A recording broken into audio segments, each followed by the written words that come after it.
Familia, amigos, siempre es un gusto saludarlos nuevamente. Vamos a iniciar una etapa nueva en la lectura de las Escrituras versículo a versículo.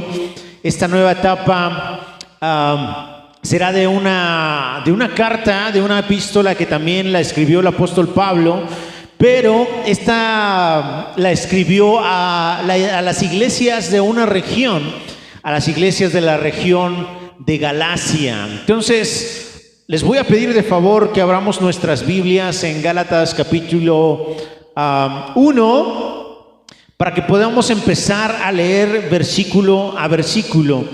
Mire, Gálatas 1, del 1 al 5. Pablo, apóstol, no de hombres ni por hombre, sino por Jesucristo y por Dios el Padre que lo resucitó de los muertos.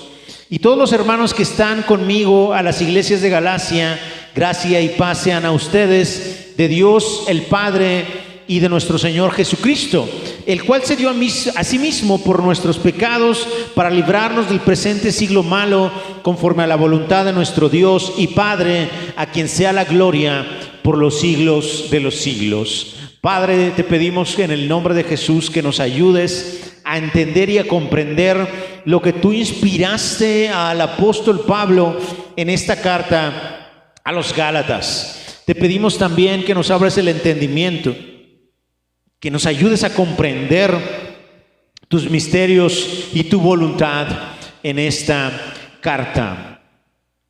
Pues bueno, platiquemos un poquito acerca de esta nueva carta, de esta nueva epístola, de esta nueva temporada en la serie Las Escrituras versículo a versículo. Vamos a empezar a escudriñar, a leer, a escarbarle ahí a la carta del apóstol Pablo a los Gálatas. Y mire cómo empieza Pablo su carta. Pablo, apóstol, así nada más, a secas. Parece que Pablo no sé, está muy serio, está con un saludo bastante frío a esta iglesia.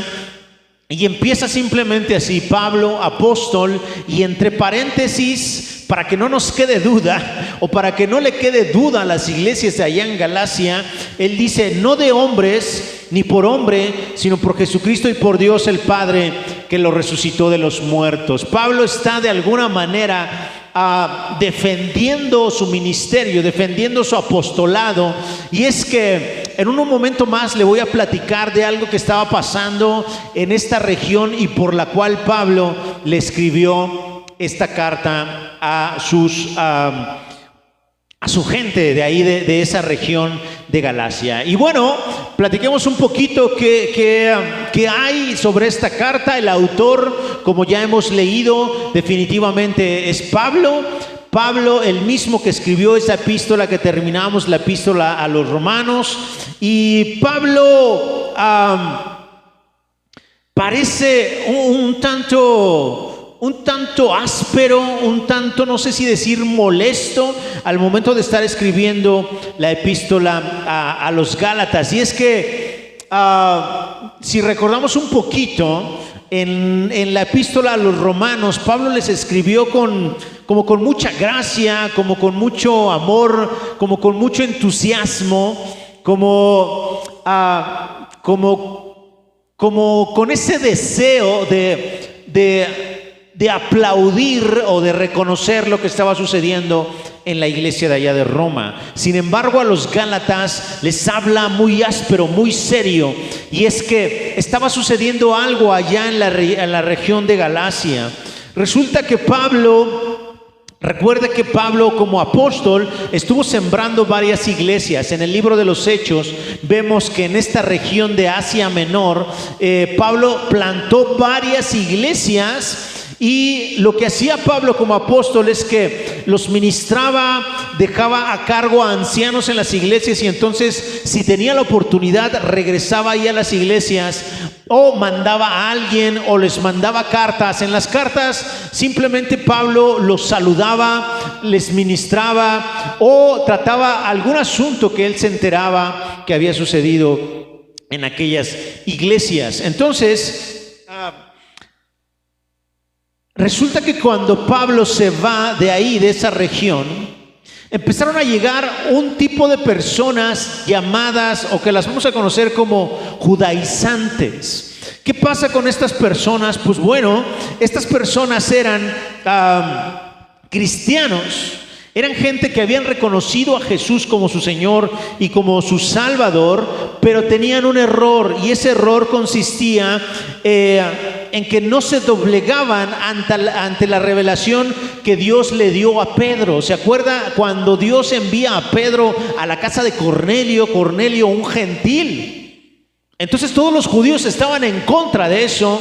Incluso mismo Pedro no quería ir a casa de Cornelio, pero cuando Dios le revela el motivo por el que tiene que ir, él va sin chistar. Entonces, los judaizantes lo que hacen es: sí, reconozco a Jesús como mi Señor y como mi Salvador, pero no permito que nos salgamos de la esfera, no permito que nos hagamos a un lado respecto a la ley mosaica y a la tradición o las tradiciones y costumbres de los judíos. Ese era su error, que ellos no reconocían o no esperaban que Dios pudiera salvar también a los gentiles, sino que si un gentil quería reconocer a Jesús, tenía que venir al judaísmo, y para poder ser aceptado en el judaísmo, lo primero que tenía que hacer era circuncidarse.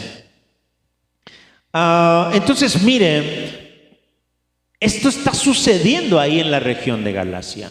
Y por eso Pablo les está escribiendo, no como un maestro que le está enseñando a sus alumnos, porque Romanos pareciera ser como ese doctor que le está enseñando a sus discípulos acerca de la gracia y acerca de la fe, acerca del camino.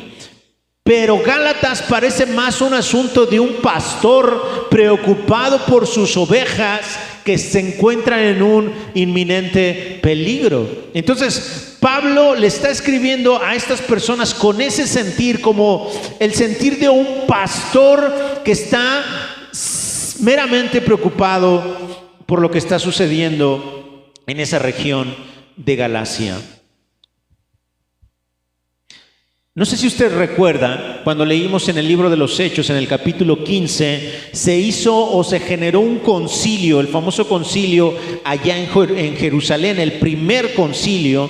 Y en ese concilio, precisamente Pablo y Bernabé fueron hacia los apóstoles a decirles que qué estaba pasando, porque gente de ahí de la iglesia de Jerusalén estaban yendo a Antioquía, que era donde predicaba Pablo y Bernabé, a decirles que si ellos no se circuncidaban, no podían ser salvos. Entonces Pablo, muy indignado por lo que estaba sucediendo, va hasta Jerusalén y habla con los apóstoles, con los ancianos, y ahí llegan a un acuerdo en el que escribieron en una carta que los gentiles no estaban obligados a guardar la ley mosaica ni a circuncidarse. En esta carta expresaba que de lo único que se tenían que guardar era tenían que abstenerse de lo sacrificado a los ídolos. Entonces, esta situación que pasó ahí en Antioquía es la misma que está sucediendo aquí en Galacia. Están llegando estos judaizantes, cristianos judíos, que quieren que los gentiles guarden la ley de Moisés, se circunciden, guarden las tradiciones y costumbres para sentirse salvos. Es decir, para estos cristianos judaizantes, el sacrificio de Jesús no era suficiente. Ellos tenían que agregarle más cosas para sentir que ellos son o eran aceptados de parte de Dios. Entonces, mire, esta es la situación. Pablo está defendiendo ese rebaño, esas iglesias que él sembró, que él plantó ahí en la región de Galacia. Y es que los judaizantes no solamente querían que estos hermanos vinieran y guardaran la ley, sino también los persuadían para que negaran o rechazaran el evangelio que les estaba mostrando Pablo. Ellos obviamente decían, es que lo que nosotros traemos es lo que Dios nos ha revelado. Somos descendientes de este pueblo escogido. Por tanto, tú que eres gentil, tienes que venir y hacerte parte de este pueblo, hacerte judío para que puedas ser salvo. La iglesia de Galacia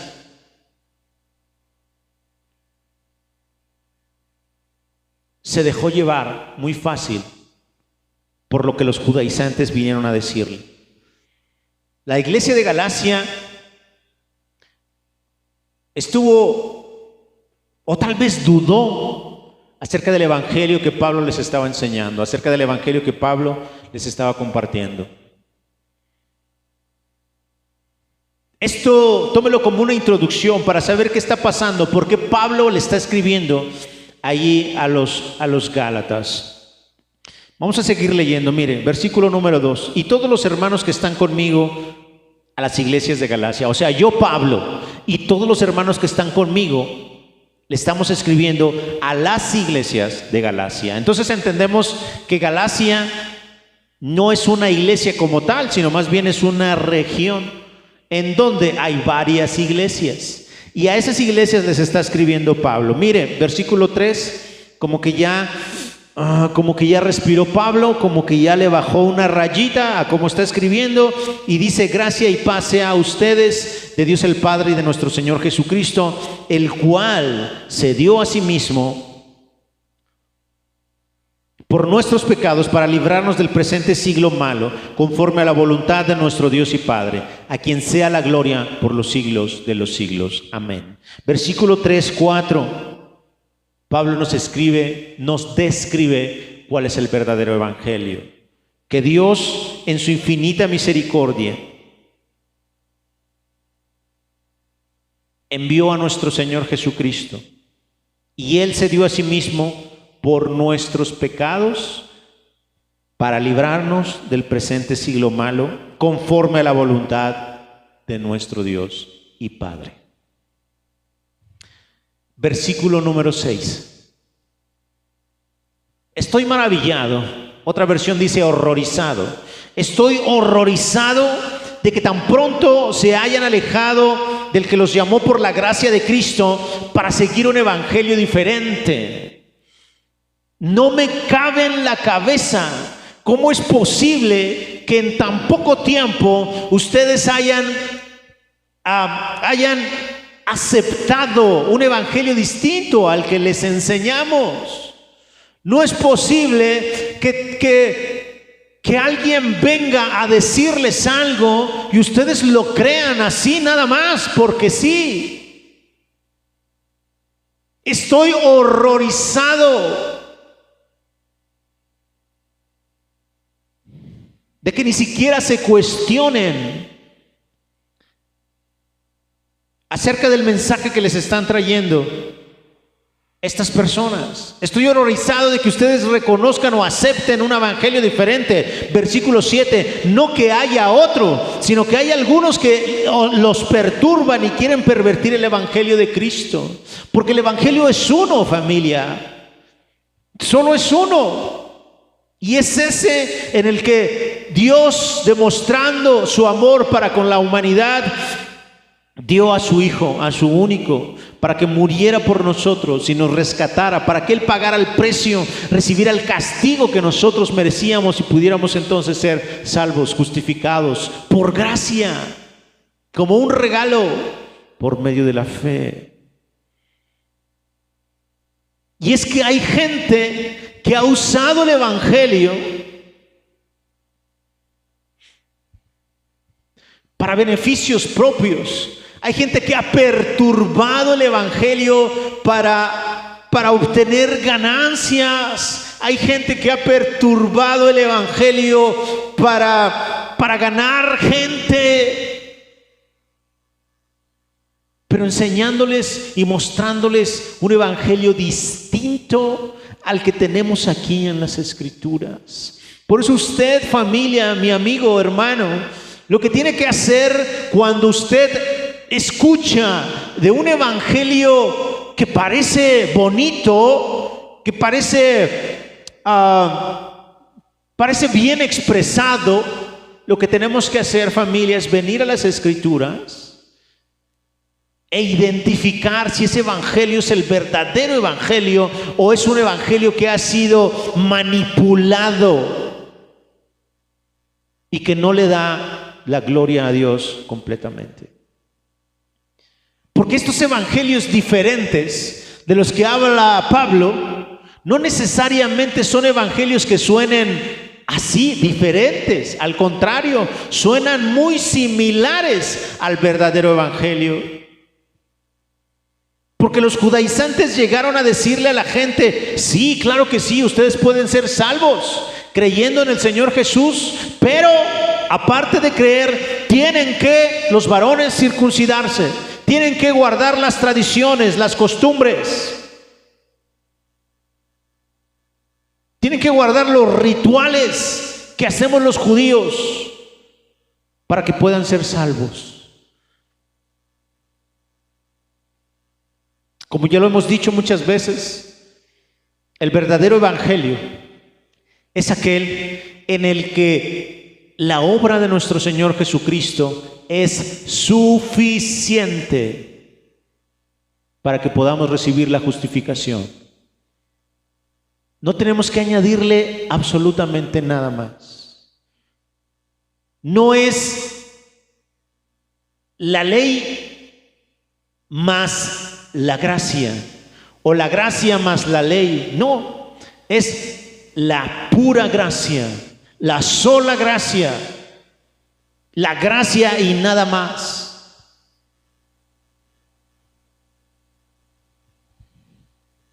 Usted y yo no somos justificados por las obras, pero eso no significa que no debamos tener buenas obras. Esas buenas obras no nos van a justificar, sino que son un resultado de haber reconocido y entregado nuestra vida al Señor Jesucristo. Versículo número 8. Mas si aún nosotros, dice Pablo, mas si aún nosotros, yo y los que estamos aquí que les estamos escribiendo esta carta, mas si aún nosotros o un ángel del cielo les anunciare otro evangelio diferente del que les hemos anunciado, sea anatema, sea maldito, sea cortado, separado del cuerpo.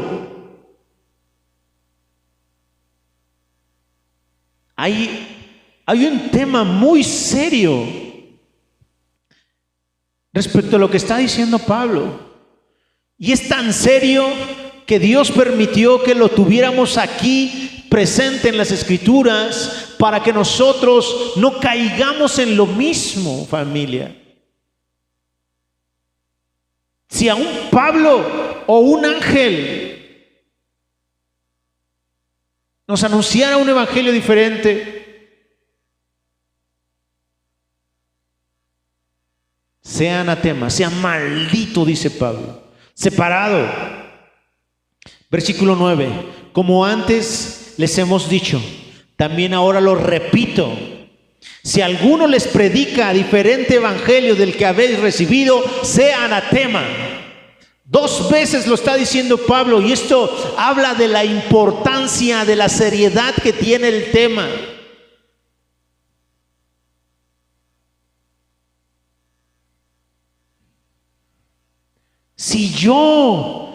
Si ellos, o incluso si un ángel viene y les anuncia un evangelio distinto, sea anatema, sea separado,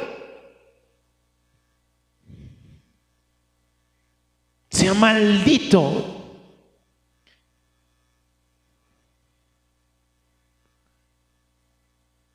Cuidado, familia.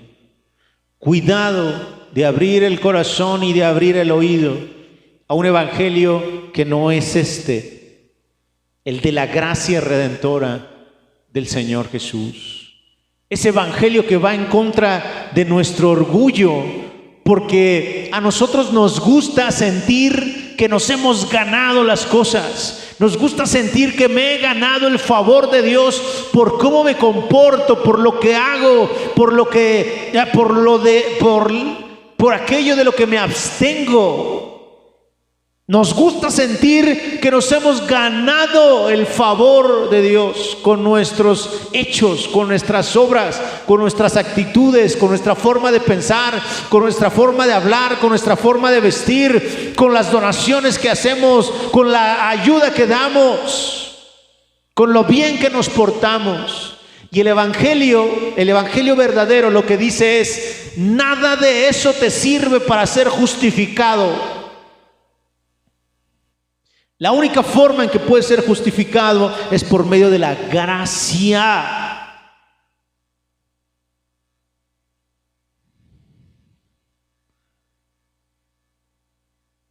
Solo podemos ser justificados por gracia, por medio de la fe en Cristo Jesús. Y yo sé que en cada lectura hemos repetido esto y lo hemos dicho, pero no nos vamos a cansar de repetirlo. Nos debe quedar claro que esta justificación, esta salvación es un regalo para nosotros. Versículo 10, con esto terminamos. Versículo número 10, pues, ¿busco ahora el favor de los hombres o el de Dios? ¿O trato de agradar a los hombres? Pues si todavía agradara a los hombres, no sería siervo de Cristo. Y es que Pablo está defendiendo su apostolado. Pablo está defendiendo el ministerio que Dios mismo le regaló, porque los judaizantes están tratando de convencer a la gente de ahí de Galacia de que Pablo no tiene el evangelio correcto, que ellos tienen ese evangelio, el evangelio correcto, dado que ellos son el pueblo de Dios, ellos tienen las promesas, ellos tienen la ley. Entonces los judaizantes están diciendo: sí, tú puedes ser cristiano, pero tienes que guardar la ley de Moisés, las tradiciones. Pablo defiende su ministerio diciendo: ustedes se pueden dar cuenta fácil si yo soy un apóstol de Dios o no. Ustedes se pueden dar cuenta si yo soy un apóstol verdadero o no. ¿Cómo nos damos cuenta, familia, de que el apóstol que nos está hablando allá enfrente es un apóstol verdadero, real? Versículo 10. Porque ellos, los apóstoles, los verdaderos apóstoles, no buscan el favor de los hombres, buscan el favor de Dios. Es decir, no buscan que la iglesia les esté dando y les esté dando y les esté dando. Para un apóstol verdadero, su único y verdadero proveedor es Dios. El apóstol verdadero no busca agradar a los hombres, busca agradar a Dios. Porque si el apóstol si el apóstol trata de agradar a los hombres solamente, no es un siervo de Dios. Con esto terminamos, familia, y quedamos como expectantes de qué va a pasar con lo que sigue, con lo que nos va a decir Pablo la siguiente semana. Y es que hoy día estamos también expuestos a peligros como estos, en los que alguien nos presenta un evangelio que parece el verdadero, que nos lo hablan tan bonito, que nos mueve tanto las emociones, que creemos que ahí está el correcto y el verdadero evangelio. Al igual que la iglesia o las iglesias de Galacia, usted y yo estamos expuestos a que nos pongan enfrente un evangelio distinto y lo creamos. Cuidado familia, cuidado mis amados hermanos. Le pido a mi Señor, le pido al Señor que Él nos guarde de ir y aceptar un evangelio distinto al que nos están enseñando las Escrituras. Dios le bendiga mucho. Que esta carta, que esta nueva serie, que esta nueva temporada sea bendición para cada uno de ustedes.